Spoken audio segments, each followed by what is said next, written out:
Welcome to my YouTube channel all time study GK GS की most important question. आप चाहे UP police की तैयारी कर रहे, एसएससी, एमटीएस, रेलवे, बीएड, तो हमारे क्लास को आप ले सकते हैं, क्योंकि जीके जीएस हर एक एग्ज़ाम के लिए अब प्रैक्टिस सेट 4 है। क्या प्रैक्टिस सेट 4 है?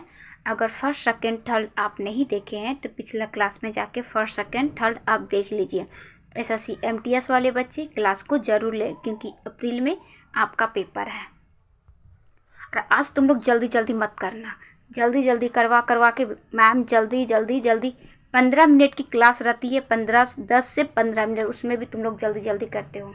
आज रिलैक्स से लेंगे। स्टैचू ऑफ लिबर्टी स्थित है। हमसे यही पूछा जा रहा है, स्टैचू ऑफ लिबर्टी कहाँ है? और स्टैचू ऑफ यूनिटी ये भी है, statue of unity. Next question वही रखे, क्योंकि लिबर्टी और यूनिटी में हमेशा कंफ्यूजन बना रहता है। बच्चे जानते तो है, लेकिन क्या हॉल में जाके गलत करके आते, जब पेपर देने बैठते हैं तब वहाँ पे लिबर्टी और यूनिटी भूल जाते हैं। इसलिए दोनों प्रश्न हम एक साथ ही रखे हैं। स्टैचू ऑफ लिबर्टी कहाँ है? संयुक्त राष्ट्र अमेरिका। कहाँ? संयुक्त राष्ट्र अमेरिका। Option A right. संयुक्त राष्ट्र अमेरिका में स्टैचू ऑफ लिबर्टी है। नेक्स्ट देखिए, हम बताएं ना कि अभी वही प्रश्न रखे, यूनिटी। लिबर्टी और यूनिटी में कंफ्यूजन बना रहता है। आप तुम लोग जल्दी बिल्कुल ही नहीं करना। Statue of unity Pakistan, Bharat, France या रूस? यूनिटी कहाँ है? स्टैचू ऑफ यूनिटी भारत में है। कहाँ? भारत में। Option B. ओफो, क्या हो रहा है? सॉरी बेटा, थोड़ा ऑप्शन बी राइट। अब भारत में किस राज्य में है? हमें यह भी जानना है कि मैम ये बता दीजिएगा भारत में किस राज्य में है। ये गुजरात राज्य में है। देखिए यहाँ लिख देते हैं, आप स्क्रीनशॉट लीजिएगा। गुजरात, गुजरात राज्य में है, नर्मदा नदी के किनारे। कहाँ? नर्मदा नदी के किनारे। और ये प्रतिमा ये है क्या? ये प्रतिमा है, किनकी प्रतिमा है? सरदार वल्लभ भाई पटेल की प्रतिमा है। क्या? सरदार वल्लभ भाई पटेल। आपकी मैम अपना नाम खुद ले रही है प्रतिमा बार बार। सरदार वल्लभ भाई पटेल की प्रतिमा है। यह प्रथम गृह मंत्री थे। क्या आपको ये भी पता चल गया कि प्रथम गृह मंत्री भारत के कौन थे? तो प्रथम गृह मंत्री सरदार वल्लभ भाई पटेल थे। और स्वतंत्रता संग्राम के कार्यकर्ता थे, यानी कि नेता थे। और इन्हीं के प्रतिमा गुजरात में बनाई गई है। आप समझ में आ गया? यूनिटी और लिबर्टी, देखिए दोनों एक साथ। ये अमेरिका या भारत में है। अब नेक्स्ट प्रश्न रखें, यहाँ ऑप्शन बी आपको बता दे रहे हैं।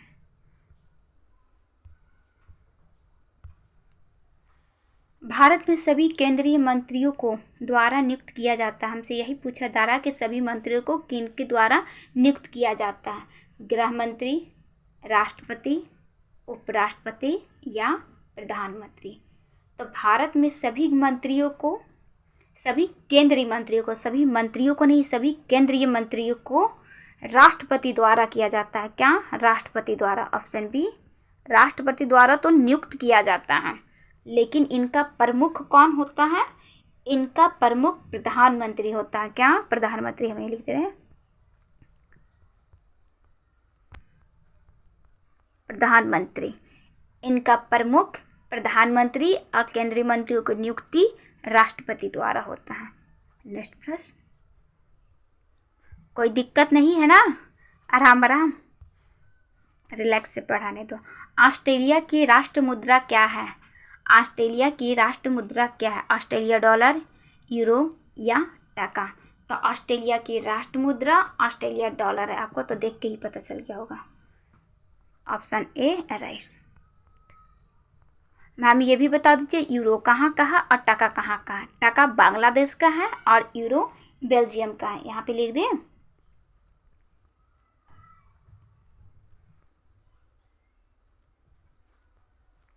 बेल्जियम और बांग्लादेश।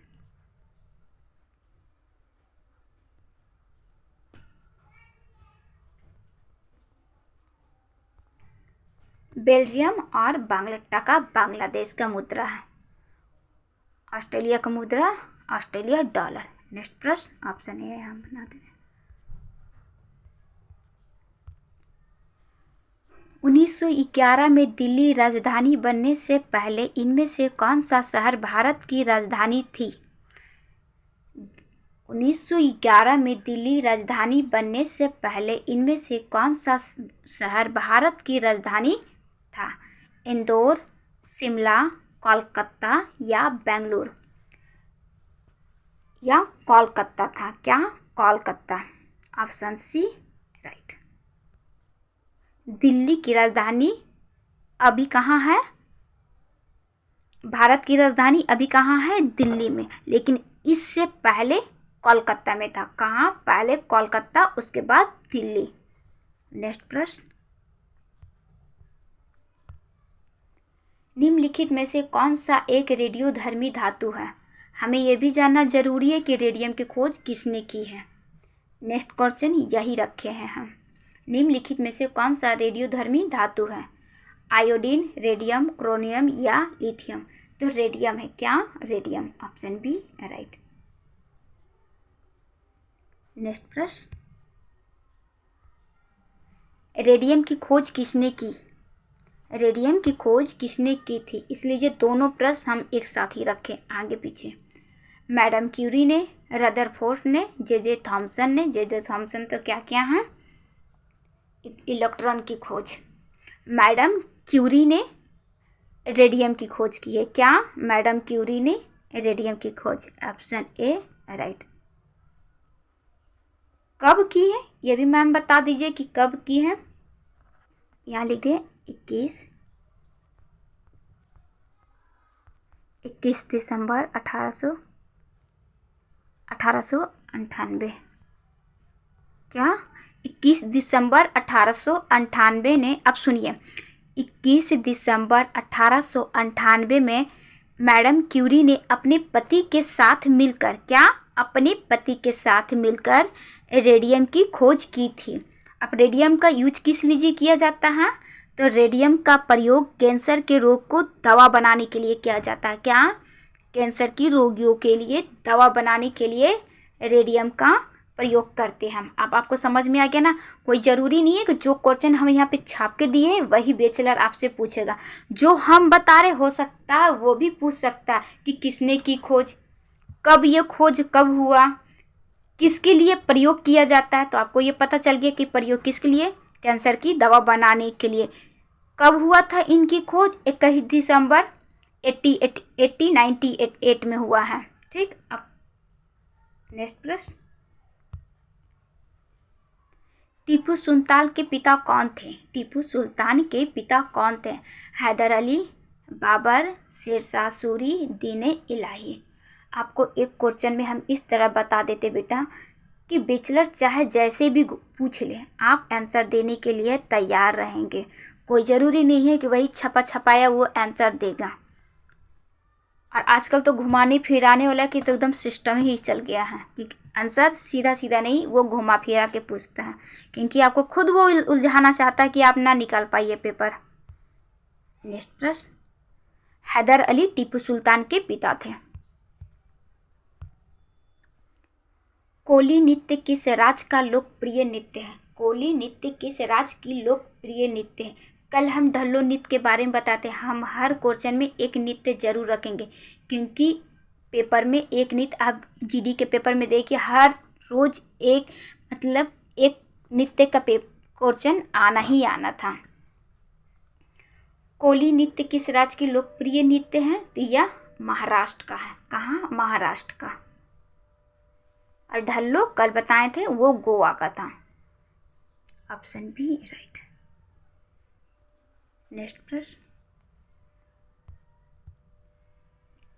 चिकनकारी की शहर की सबसे पारंपरिक कढ़ाई शैलियों में से एक है। चिकनकारी की शहर की सबसे पारंपरिक कढ़ाई शैलियों में से एक है।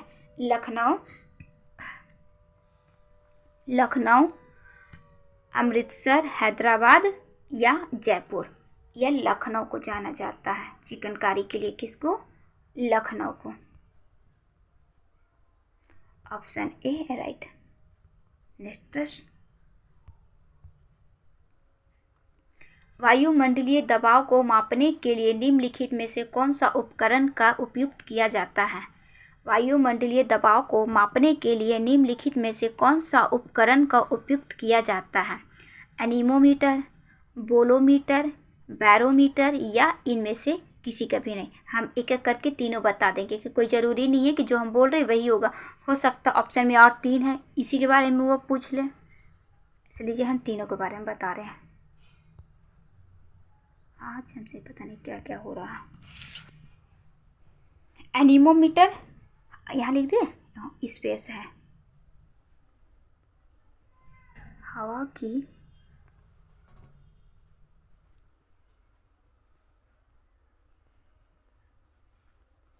शक्ति तथा गति, हवा की शक्ति तथा गति। और बोलोमीटर ऊष्मीय विकिरण,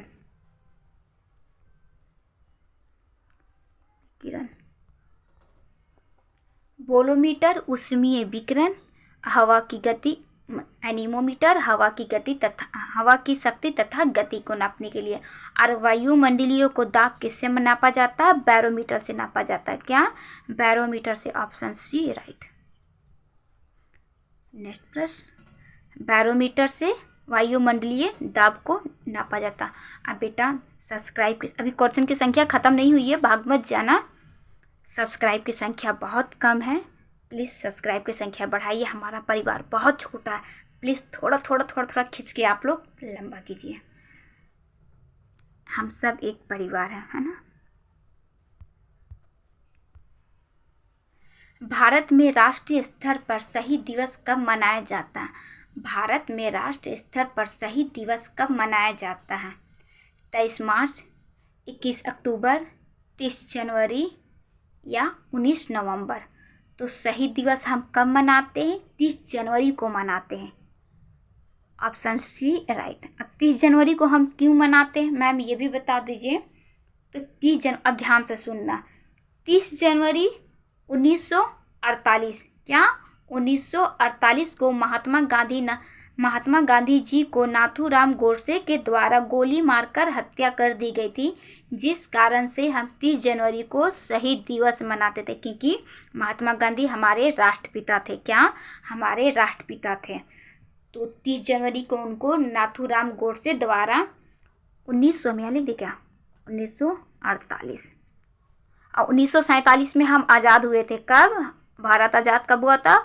1947। इसे 47 अलग इसमें मत मिला लेना। और मतलब आज़ादी के 1 साल बाद 1948 को नाथूराम गोडसे द्वारा क्या महात्मा गांधी को गोली मारकर हत्या कर दिया, तब से हम शहीद दिवस मनाते हैं। कुछ क्वेश्चन आपको दे देते हैं, आप उसके आंसर कमेंट बॉक्स में दीजिए। कोई भी बच्चा दूसरे बच्चे की नकल करके, आप लोग क्या करते हैं दूसरे को कॉपी पेस्ट करके नकल करके और आंसर दे देते हैं। सो नहीं, अगर आप क्लास को लेते, ठीक है, हम ये नहीं कहते तो कुछ ही समय, जब आपको टाइम आधे आधे करके लीजिए, 15 मिनट 10 मिनट का रहता है, इससे ज़्यादा क्लास हम नहीं लेते, क्योंकि मेरे पास खुद भी टाइम नहीं रहता। तो आप उसको 10 मिनट देखने 15 मिनट में कितना टाइम लगता, आप किसी को देख के आंसर आप मत दीजिएगा।